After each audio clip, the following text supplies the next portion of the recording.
أنا أحبك يا شهر الخير لأنك أحلى أيامي أحب أزور أحبابي وأخواني أنا أحبك يا شهر الخير لأنك أحلى أيامي أحب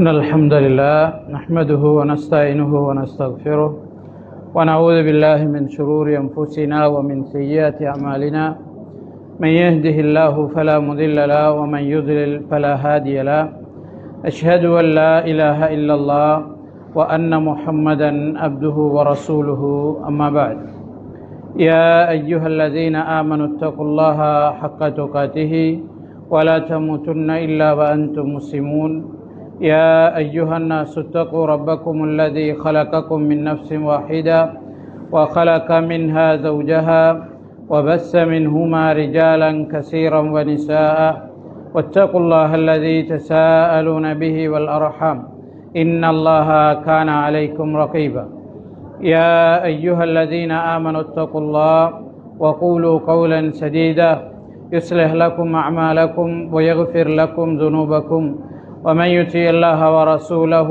فقد فاز فوزا عظيما فإن أصدق الحديث كتاب الله وخير الهدي هدي محمد صلى الله عليه وسلم وشر الأمور محدثاتها وكل محدثة بدعة وكل بدعة ضلالة وكل ضلالة في النار أو كما قال عليه الصلاة والسلام அன்னுக்குரிய அல்லாஹ்வின் நல்லடியார்களே, நபி ஸல்லல்லாஹு அலைஹி வஸல்லம் அவர்களை பற்றி தல்ஹா ரலியல்லாஹு அன்ஹு விசாரிக்கிறாங்க. அபூபக்கர் ரலியல்லாஹு அன்ஹு அவரை இருப்பாட்டி என்ன செய்கிறாங்க, ரசூலுல்லாஹி ஸல்லல்லாஹு அலைஹி வஸல்லம் அவருடைய செய்திகளை அவருக்கு சொல்கிறாங்க.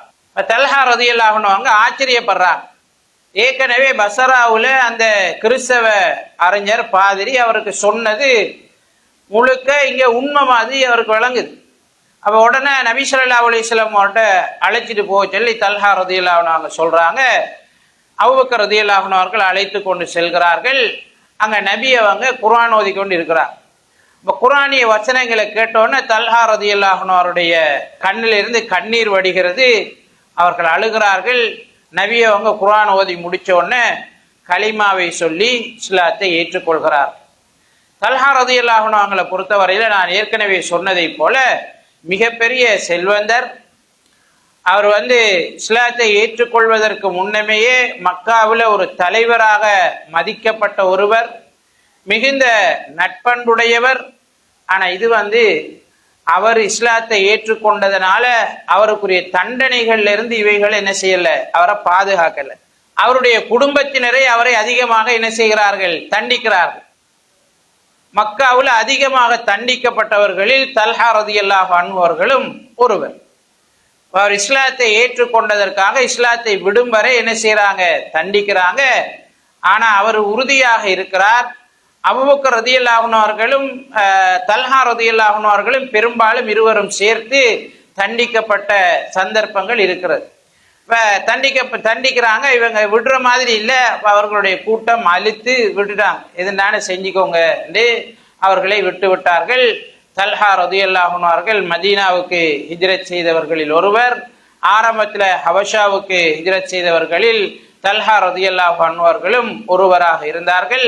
நபி ஸல்லல்லாஹு அலைஹி வஸல்லம் அவர்கள் மதீனாவுக்கு வந்த உடனே பத்ர் யுத்தத்தில் அவரால் கலந்து கொள்ள முடியலை. ஏன்னு சொன்னா நபி ஸல்லல்லாஹு அலைஹி வஸல்லம் அவங்க ஏற்கனவே தல்ஹா ரலியல்லாஹு அன்ஹு அவர்களே எல்லைப்புறங்களில் உள்ள இந்த வியாபார குழுக்கள் வந்து போறது, மற்ற என்னையாவது ஆபத்துக்கள் இருக்கிறதா என்பதை பார்த்து வருவதற்காக அனுப்பியிருந்தார். நபி அவங்களோட ஒரு வேலையாக அவர்களுடைய கட்டளையின் அடிப்படையில தல்ஹா ரலியல்லாஹு அன்ஹு வெளியில போயிருந்தாங்க. அப்ப வெளியில போயிட்டு அவங்க திரும்ப மதீனாவுக்கு வார நேரம் மதீனாவுல யாரையும் என்ன செய்யல, காணல. பத்ர் யுத்தம் நிறைவடைந்திருந்தது. அப்ப தல்ஹா ரலியல்லாஹு அன்ஹு அவர்கள் கடுமையாக கவலைப்பட்டார்கள். நபி ஸல்லல்லாஹு அலைஹி வஸல்லம் ஆறுதல் சொன்னாங்க. தல்ஹாவே, நீங்க இங்க இருந்தாலும் பத்ர்ல கலந்து கொண்ட நன்மை உங்களுக்கு இருக்கிறது. ஏன்னா நீங்க வேணுமென்று இருக்கல, நபி அவர்களுடைய கட்டளையின் பிரகாரம் அவருடைய பணிப்புரையின் பேரில் அவருடைய வேலையை நிறைவேற்றுறதுக்கு தான் நீங்க போனது. எனவே நீங்க இங்க இருந்தாலும் உங்களுக்கு பத்ரில் கலந்து கொண்ட நன்மை இருக்கிறது என்று பத்ரில் கிடைச்ச கனிமத்தில் அவருக்கும் பங்கு கொடுத்தார். பத்ரில் கலந்து கொள்ளாத சில சஹாபாக்களுக்கு வேலை நிமித்தம் நபி அவர்களுடைய அனுமதியின் அடிப்படையில மதீனாவில் இருந்த சஹாபாக்களுக்கு நபி அவங்க கனிமத் பொருட்கள்ல பங்கு கொடுத்தார். அதுல தல்ஹா ரலியல்லாஹு அன்ஹு அவர்களும் ஒருவராக இருந்தார். பிறகு உஹது களம் கிட்டத்தட்ட தல்ஹா ரலியல்லாஹு அன்ஹு அவருடைய வீரதீர செயல்களை முழுமையாக கண்ட ஒரு களமாக உஹது களத்தை நாங்கள் காண முடியும். எந்த அளவுக்குன்னா அபூபக்கர் ரலியல்லாஹு அன்ஹு பிற்பட்ட காலத்துல உஹது யுத்தம் சம்பந்தமாக இங்க பேச்சு ஆரம்பித்தால் அது தல்ஹாவுடைய யுத்தம் என்று சொல்லுவாங்களாம். தல்ஹா ரலியல்லாஹு அன்ஹு அவருடைய யுத்தம் என்று சொல்லுவாங்களாம். அந்த அளவுக்கு உஹது யுத்தத்தில் கடுமையாக தல்ஹா ரலியல்லாஹு அன்ஹு அவர்கள் போராடினார்கள், முயற்சி செய்தார்கள் என்று வரலாற்றில் நாங்கள் பார்க்கிறோம். எங்களுக்கு தெரியும் உஹது யுத்தம் ஹிஜ்ரி 3வது ஆண்டு நடைபெற்ற யுத்தம். நபி ஸல்லல்லாஹு அலைஹி வஸல்லம் அவர்களும் சஹாபாக்களும் ஆரம்பத்தில் என்ன செய்யறாங்க, வின் பண்றாங்க, வெற்றி அடைகிறார். வெற்றி அடைஞ்சதுக்கு பிறகு ஜபலுர் ருமாத் என்று சொல்லக்கூடிய உஹது மலைக்கு முன்னால் உள்ள ஒரு சிறிய மலைக்குன்று, அந்த மலைக்குன்றுல சுமார் 40 அல்லது 50 அம்பெய்யக்கூடிய வீரர்கள் அதுல நிறுத்தி இருந்தாங்க. நபி அவங்க சொல்லி இருந்தாங்க, நான் கட்டளை இடுற வரைக்கும் நீங்க யாரும் இதுல இருந்து இறங்க வேண்டாம் என்று சொல்லி இருந்தாங்க. அப்ப போராட்டம் முடிஞ்சதோட சஹாபாக்கள் பார்த்தாங்க, போராட்டம் என்ன செஞ்சுட்டு முடிஞ்சிட்டு மத்தாக்கள் எல்லாருமே கனிமத் பொருட்களை புறக்குறாங்க. நபி அவங்க எங்களை இறங்க வேணாம் என்று சொன்னது போராட்டம் முடியும் வரைக்கும் தான். அவங்க அந்த செய்தியை அப்படி விளங்கி கொண்டாங்க. நபி அவங்களை எங்களை இறங்க வேணான்னு சொன்னது போராட்டம் முடியும் வரைக்குமான ஏற்பாடு தானே தவிர இந்த மலையிலேயே நாங்க கிடக்கணுங்கிறது நபி அவர்களுடைய கட்டளை இல்லை என்ற மாதிரி விளங்கி கொண்டாங்க. ஆனா அதுக்கு பொறுப்பாக்கப்பட்ட சஹாபி சொல்லிக்கிட்டே இருந்தார், நபி அவங்க இறங்க வேணான்னு சொல்லிக்காங்கன்னு சொல்லிக்கிட்டே இருந்தாரு. ஆனா அவங்க அதை என்ன செய்யல, கேட்கல. அவங்க இந்த மாதிரி விளங்கிட்டாங்க, போராட்டம் முடிஞ்சால் எங்களுடைய பணி முடியுது என்று விளங்கி கொண்டார்கள். மலையிலிருந்து என்ன செய்தார்கள், அவர்கள் இறங்கினார்கள். இறங்கி கனிமத் பொருட்களை புறக்கிறதுக்கு ஆரம்பிச்சு காலித் இப்னு வலீதுடைய தலைமையில வந்த அம்பெய்யக்கூடிய குதிரை வீரர்கள், அவரு அந்த நேரம் இஸ்லாத்தை ஏற்றுக்கொள்ளல. அவர் மக்கா வாசிகளினுடைய ஒரு படைப்பிரிவின் தலைவராக வந்திருந்தார். அப்ப ஜபலுர் ருமாத்துக்கு பக்கத்துல ஒரு ஓடை இருக்குது, அது உஹது மலைய போய் சேரக்கூடிய ஒரு ஓடை. அப்ப அந்த போராட்டம் நடந்த இடத்திலிருந்து இந்த ஓடையால வந்தால் பின்னுக்கால வந்து முஸ்லிம்களை தாக்கலாம், பாரது விளங்காது, ஓடை பள்ளத்தாக்கு. அதை கண்டுபிடிக்கிற என்றால் ஜபலுர் ருமாத்துல யாராவது இருந்தா தான் கண்டுபிடிக்கலாம், இல்லாட்டி கண்டுபிடிக்கலாம். நபி அவங்க அதுகளை கவனிச்சு தான் அந்த குரூப்பை வச்சிருந்தாங்க. காலித் இப்னு வலீது பின்னால வந்தவர் பார்க்கிறாரு, ஜபலுர் ருமாத்துல ஆக்கள் இல்லை, ஒரு சில ஆக்கள் தான் இருக்கிறாங்க. எனவே இதால போவோம் என்று சொல்லி அழைப்பு விடுக்கிறாங்க. அந்த ஓடையால அப்படியே வந்து ஜபலுர் ருமாத்தை தாண்டி உள்ளுக்குள்ள நுழைஞ்சு பின்னால முஸ்லிம்களை தாக்க ஆரம்பிக்கிறாங்க. அப்ப பின்னால தாக்க ஆரம்பிச்சோடனே யாரு என்னன்னு ஒன்றும் இனங்கண்டு கொள்ள முடியாது.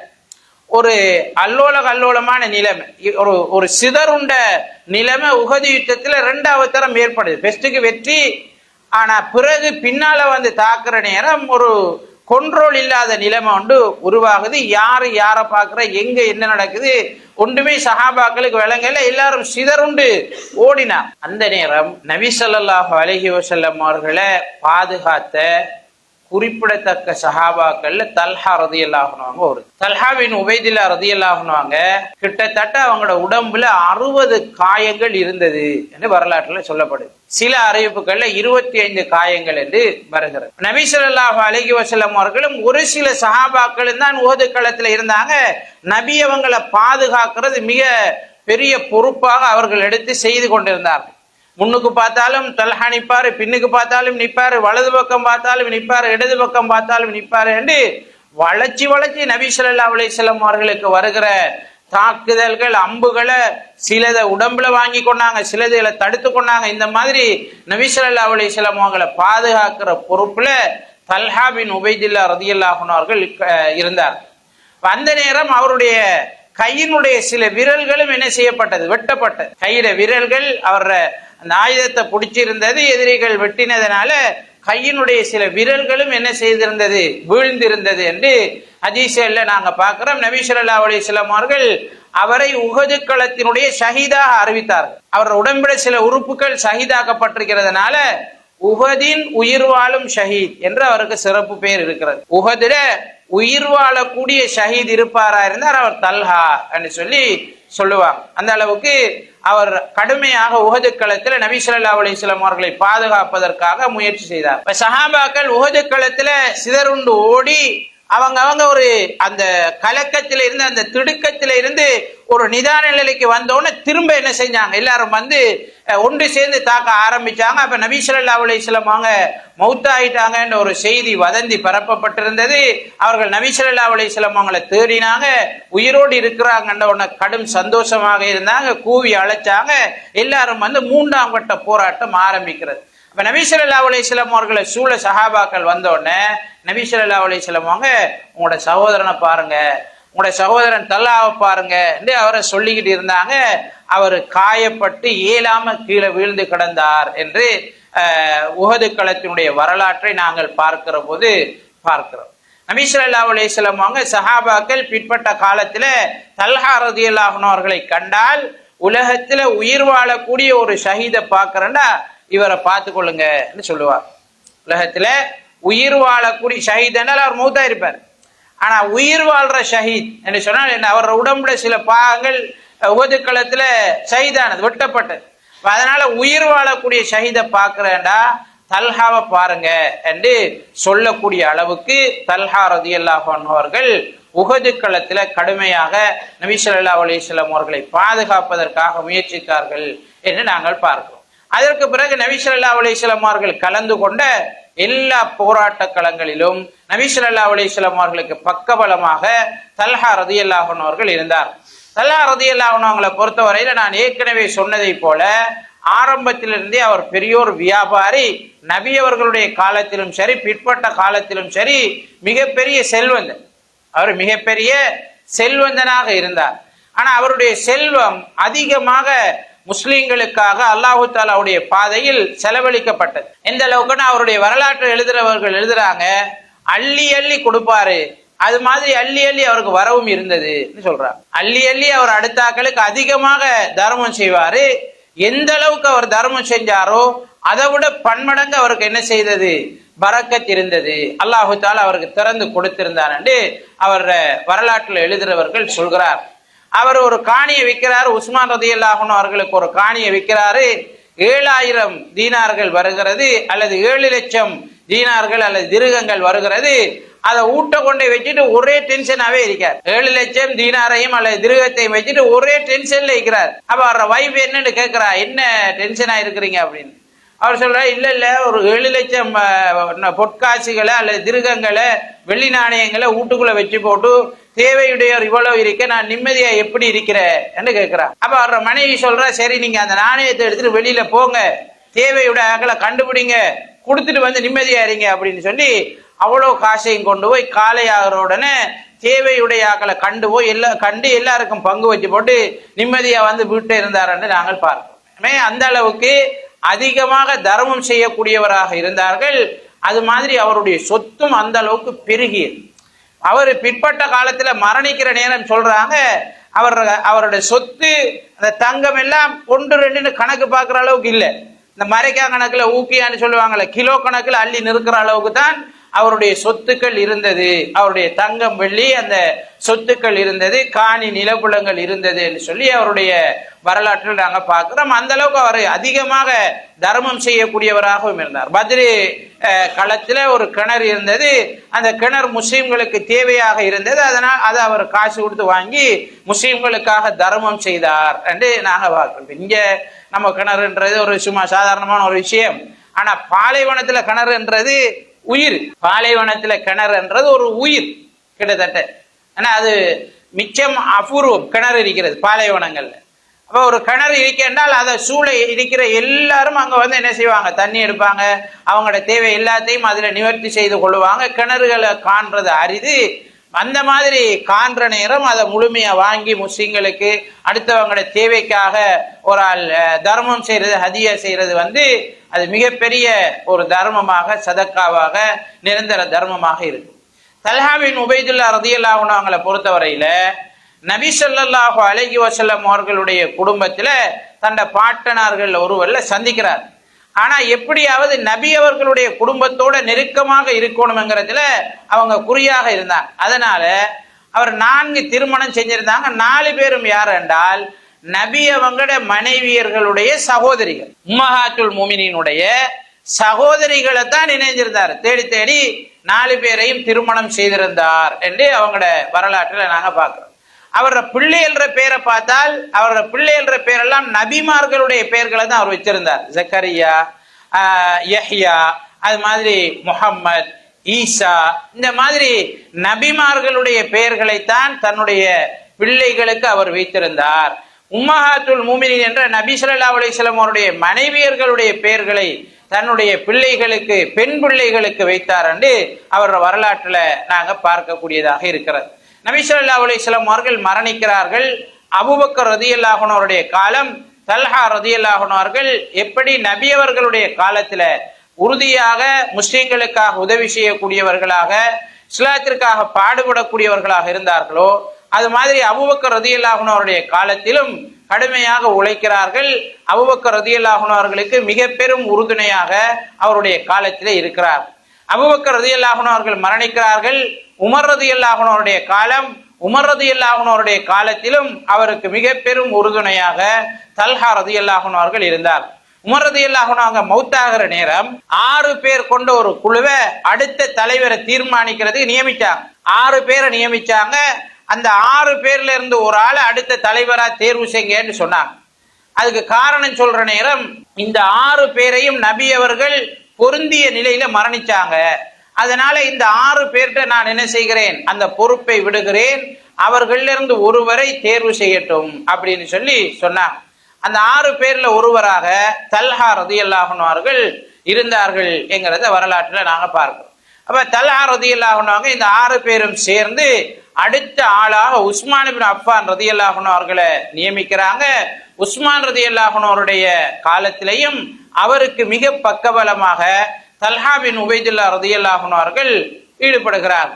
அவங்க மௌத்தாகினத்துக்கு பிறகு தல்ஹா ரலியல்லாஹு அன்ஹு அவங்க நாங்க ஏற்கனவே நேற்று பார்த்த மாதிரி ஆயிஷா ரலியல்லாஹு அன்ஹு அவங்க, ஜுபைர் இப்னு அவாம் ரலியல்லாஹு அன்ஹு அவர்கள், இவங்கள் எல்லாம் உஸ்மான் இப்னு அஃபான் ரலியல்லாஹு அன்ஹு அவர்களை கொலை செய்தவர்களுக்கு பழி தீர்க்க வேண்டும் என்று ஒரு அணியாக சேர்ந்து பஸ்ராவுக்கு என்ன செய்யறாங்க, கூபாவுக்கு வாராங்க. அப்ப இந்த மாதிரி வந்த நேரம் ஜமல் யுத்தம் மூழ்கிறது. தல்ஹா பின் உபைதுல்லா ரலியல்லாஹு அன்ஹு அவர்கள் ஆரம்பத்துல இந்த யுத்தத்திலிருந்து நீங்கினாங்க. இந்த யுத்தம் நடக்கிறது அவருக்கு விருப்பம் கிடையாது.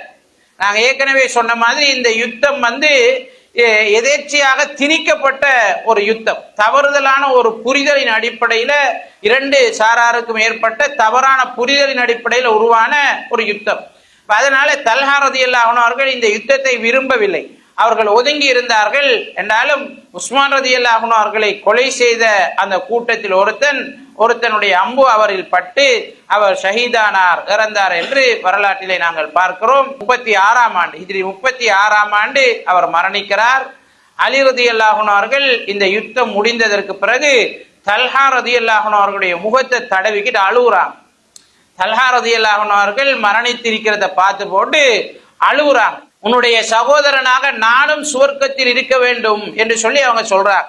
நபி ஸல்லல்லாஹு அலைஹி வஸல்லம் அவங்க ஜுபைர் இப்னு அவாம் ரலியல்லாஹு அன்ஹு, தல்ஹா ரலியல்லாஹு அன்ஹு 2 பேரையும் பார்த்து இவங்க உலகத்திலேயும் சகோதரர்களா இருப்பாங்க, சுவர்க்கத்திலேயும் சகோதரர்களா இருப்பாங்கன்னு சொல்லியிருந்தாங்க.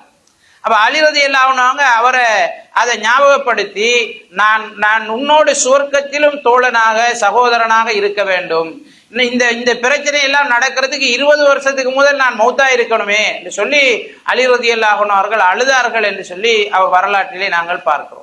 அன்புக்குரிய அல்லாஹ்வின் நல்லடியார்களே, தல்ஹா பின் உபைதுல்லா ரலியல்லாஹு அன்ஹு அவர்கள் சுவர்க்கத்தை கொண்டு நன்மாராயம் கூறப்பட்ட முக்கியமான 10 சஹாபாக்களில் ஒருவராக இருந்தார்.